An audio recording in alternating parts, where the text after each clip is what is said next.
India has taken a big step against Pakistan that could shatter its already cash-strapped economy. The country has issued a diplomatic response to the Pahalgam attack that claimed 26 lives of innocent tourists. It announced a series of diplomatic and strategic countermeasures against Pakistan. The Ministry of External Affairs outlined multiple steps as a decisive stand against cross-border terrorism. 5 announcements were made, and one of them is a major step. The Indus Water Treaty has been suspended. The treaty was signed by India and Pakistan and brokered by the World Bank in 1960. The water treaty that survived 3 wars has long been hailed as a rare instance of sustained cooperation between India and Pakistan. Even during the Uri attack, the treaty survived. Under the agreement, India was granted exclusive control over the eastern rivers, while Pakistan was given rights of western rivers of Indus, Jhelum and Chenab. Now, these rivers, however, have origins in Indian territory of Jammu and Kashmir. India concluded that Pakistan's continued support for terrorism violates the very spirit of this treaty, but instead of a formal withdrawal, India is opting to freeze all treaty-related cooperation, including technical meetings, data sharing, and water flow notifications. Now, how will India suspend this? Regulated releases from hydro projects like Kishanganga and Ratel will stop. India is also expected to expedite use of its full share from the eastern rivers via Shapur Kandi Dam and the Uj Dam. Projects like 330 megawatt Kishanganga Dam and under construction 850 megawatt Ratel Dam will be prioritized now. How will it impact Pakistan?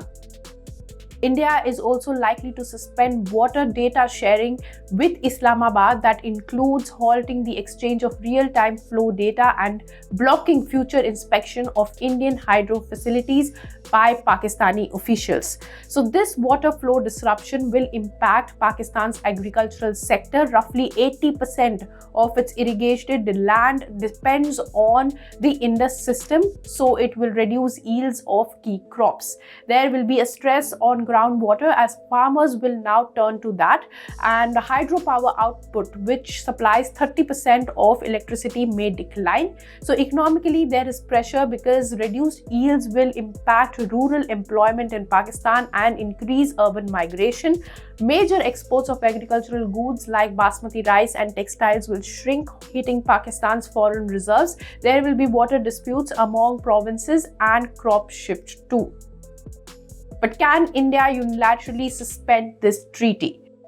Well, according to the treaty, neither party can unilaterally exit the treaty nor can it stop the flow of water entirely. However, India can reduce the flow through provisions under Article 3 of this treaty. Now, the treaty does not have any end date and any modification in the treaty requires consent of both sides. However, in 2016, a former Pakistani federal law minister, Ahmad Bilal Sufi, said that in case India revokes the treaty, it literally means that it has shunned it and the treaty has no provision about its duration or suspension. Now, Pakistan has no avenues to approach for its revival, he said. He also added that Pakistan cannot approach the International Court of Justice seeking specific performance to implement the treaty because Indian reservation under the ICJ statute bars the filing of case by Pakistan against India. In 2023 and 2024, India had issued a notice to Islamabad seeking the modification of this treaty.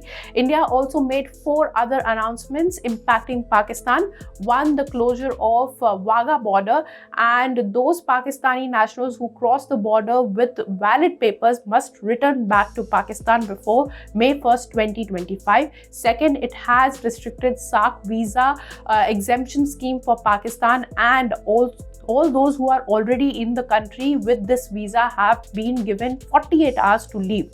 Third, New Delhi has declared the defense, naval and air advisors at Pakistan High Commission persona non grata, giving them a week to exit India, and India will also withdraw its own officials from Pakistan. Fourth, reduction of High Commission staff strength to 30 from 35 previously. The diplomatic response is loud and clear.